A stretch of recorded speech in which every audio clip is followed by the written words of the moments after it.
একটি একঘাত সমীকরণকে আমরা নানাভাবে প্রকাশ করতে পারি। উদাহরণস্বরূপ একটি একঘাত সমীকরণ যেমন y সমান 2x যোগ 3 এই রূপে প্রকাশ করা যায়। এটি একটি উপায়, কিন্তু একে আরো অসংখ্যভাবে আমরা প্রকাশ করতে পারি। তো চলো দেখি। আমি উভয় পক্ষ থেকে 2x বিয়োগ করে দিতে পারতাম। আমি এটিকে এভাবে লিখতে পারতাম ঋণাত্মক 2x যোগ y সমান 3। তবে আগেই বলে রাখি, এটিও কিন্তু আরেকটি উপায় এই সমীকরণটিকে প্রকাশ করার জন্য। আবার y বিয়োগ 5 সমান 2 গুণ x বিয়োগ 1, এটিকে সমাধান করে তুমি উপরের দুটি সমীকরণই পাবে।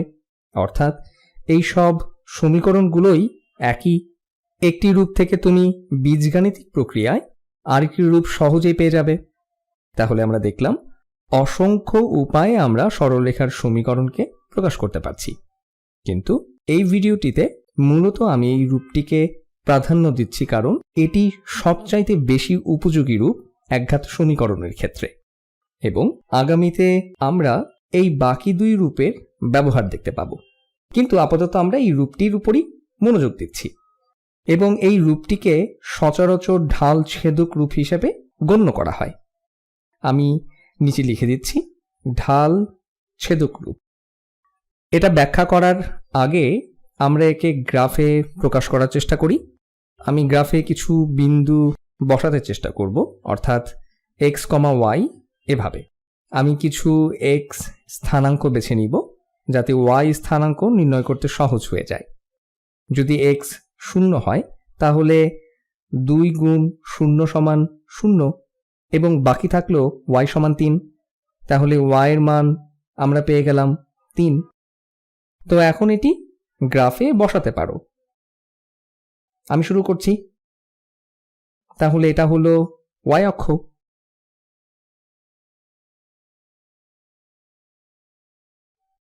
এবং এটি হলো x অক্ষ। তাহলে এই আঁকলাম x অক্ষ, কিন্তু খুব একটা সোজা হলো না রেখাটি। আবার আঁকছি। তাহলে এটা হলো x অক্ষ। আমি এই অক্ষে কিছু হ্যাশ চিহ্ন দিয়ে x স্থানাঙ্কের মান বসাই। এই হলো x সমান 1, x সমান 2, x সমান 3, আর এখানে y সমান 1, y সমান 2, y সমান 3, এবং এভাবে আরো মান বসিয়ে যাওয়া যায়। এবং এই দিকে y সমান ঋণাত্মক 1, আর এই দিকে x সমান হবে ঋণাত্মক 1, ঋণাত্মক 2, ঋণাত্মক 3, এবং এভাবে আরো অনেক। তাহলে এখানে এই বিন্দুটি হলো 0,3, এখানে x এর মান 0 আর y এর মান 3। এখন যে বিন্দুটি x, y সমান 0,3 নির্দেশ করে সেটি ঠিক y অক্ষের উপরে এখানে। যদি এই বিন্দু দিয়ে একটি রেখা যায় তাহলে বিন্দুটি এই রেখার উপর থাকবে, তাহলে এটি y ছেদক হবে। এখন এইভাবে চিন্তা করি, একে y ছেদক কেন বলা হয় তার কারণ যদি বোঝা যায় তাহলে y ছেদক নির্ণয় করতে সুবিধা হবে। যখন আমরা এভাবে লিখব তখন y ছেদক হবে x, y সমান 0,3, অর্থাৎ x সমান 0 আর y সমান 3। ঠিক এখানে থাকবে এই বিন্দুটি। একঘাত সমীকরণের এই রূপটি থেকে তাহলে ছেদক বের করা বেশ সহজ। এখন তুমি বলতে পারো এখানে তো বলাই আছে এটা ঢাল ছেদক রূপ, তাহলে এটি তো সহজই হবে এই রূপ থেকে ঢাল নির্ণয় করা। তাহলে আরো কিছু বিন্দু বসানো যাক। আমি x এর মান 1 করে বাড়াবো। তাহলে যদি 1 করে বাড়াই, x এর পরিবর্তন অর্থাৎ ডেল্টা x এর মান হবে, ডেল্টা মানে এই ছোট ত্রিভুজটা যা পরিবর্তন নির্দেশ করে। তো ডেল্টা x সমান 1, তাহলে x এর পরিবর্তনের জন্য y এর পরিবর্তন কি হবে চলো দেখি। যখন x সমান 1 তখন 2 গুণ 1 যোগ 3 অর্থাৎ 5, মানে y এর পরিবর্তন হবে 2।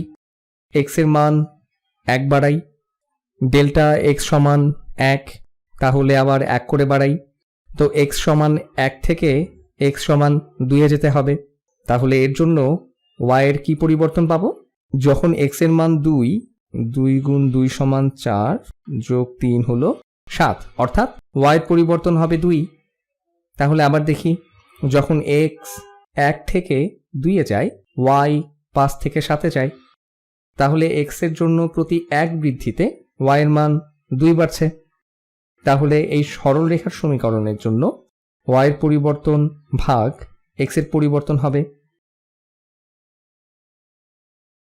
2/1 অর্থাৎ 2। অথবা আমরা বলতে পারি যে আমাদের ঢাল হলো 2। এখন গ্রাফে বসিয়ে নিশ্চিত হওয়া যাক আমরা আসলেই ব্যাপারটি বুঝেছি কিনা। তো যখন x সমান 1 তখন y সমান 5, আমরা এখানে 5 বসাতে চাইছি। তাহলে যখন x এর মান 1 তখন y এর মান এখানে একটু উপরে আমি একটু মুছে নিচ্ছি, তাহলে y এর মান পাচ্ছি 5, অর্থাৎ x এর মান 1 হলে y এর মান আমরা পাচ্ছি 5। আমি গ্রাফে বসাচ্ছি, তাহলে আমাদের বিন্দুটি বসানো হয়ে গেল। ঠিক এখানে পেলাম আমরা বিন্দুটি। কেবল 2টি বিন্দুই যথেষ্ট রেখা আঁকবার জন্য। তাহলে আমাদের রেখাটি দেখতে হবে ঠিক এমনটি। আমি একটি অন্য রং দিয়ে আঁকছি। আমি খুব একটা নিখুঁত করে বা মেপে নিয়ে সংখ্যা রেখাটি আঁকিনি, তাই আমাদের রেখাটি দেখতে অনেকটা এমনটাই হবে। আমি চেষ্টা করছি কাছাকাছি আঁকার জন্য। তো বলা যায় খানিকটা এমনই হবে। এটি হলো y সমান 2x + 3 এই রেখাটির গ্রাফ। কিন্তু আমরা ইতিমধ্যে ঢালের মান পেয়েছি 2। যখন x এর পরিবর্তন ছিল 1 তখন y এর পরিবর্তন হলো 2। যদি x এর মান ঋণাত্মক 1 হয় তাহলে y এর মান অর্থাৎ পরিবর্তন হবে ঋণাত্মক 2। এবং দেখা যাচ্ছে যে 0 থেকে 1 নিচে নামলে ঋণাত্মক 1-এ যাব, তাহলে y এর মান কত হবে? 2 গুণ ঋণাত্মক 1 সমান ঋণাত্মক 2 যোগ 3 সমান 1। তাহলে বিন্দুটি হলো ঋণাত্মক 1,1, যা এই রেখার উপরেই পেলাম। তাহলে এখানে ঢাল হলো y পরিবর্তন ভাগ x এর পরিবর্তন। আমরা যদি যে কোনো দুটি বিন্দু দিয়ে যাই তাহলে ঢাল 2 হবে। কিন্তু এই মূল সমীকরণে 2 কোথায় দেখা যাচ্ছে? ঠিক এখানে 2 দেখতে পাচ্ছি আমরা।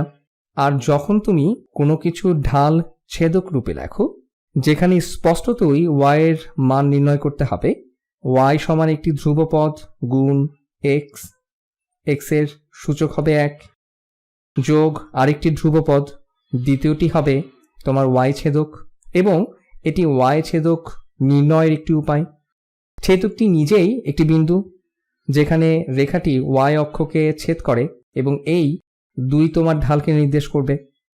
এবং এটি যুক্তিসঙ্গত, কারণ x এর মান 1 বৃদ্ধি পেলে তাকে 2 দিয়ে গুণ করে যে মান পাওয়া যায় সেটা y এর মান, অর্থাৎ y 2 করে বাড়বে। অতএব এটি হলো ঢাল ছেদক সম্পর্কে কিছু ধারণা।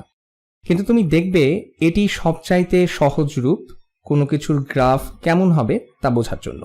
কারণ যদি তোমাকে আরেকটি একঘাত সমীকরণ দেয়া হয় যেখানে y সমান ঋণাত্মক x যোগ 2, আমরা ধরে নিলাম সমীকরণটি এটি, সাথে সাথে তুমি বলতে পারবে y এর ছেদক হবে 0,2, অর্থাৎ আমি y অক্ষকে এই বিন্দুতে ছেদ করব, আর তাহলে আমি ঢাল পাবো এই সহগটি, অর্থাৎ ঢাল হবে ঋণাত্মক 1।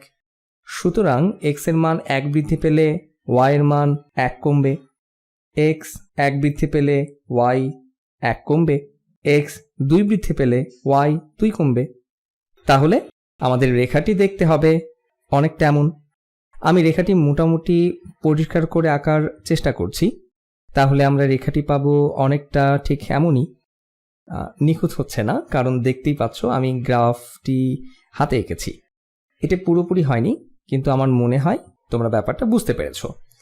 তাহলে আমরা পেলাম, তো ঢাল ছেদক রূপ থেকে y ছেদক বের করা বেশ সহজ, আর ঢাল বের করাটাও বেশ সহজ। এখানে ঢাল হলো ঋণাত্মক 1, এই যে এখানে এই ঋণাত্মক 1 রয়েছে, এবং y ছেদক হলো 0,2 বিন্দুটি। খুব সহজে আমরা নির্ণয় করে ফেলেছি, কেননা সব প্রয়োজনীয় তথ্য আমাদের এখানে দিয়েছে।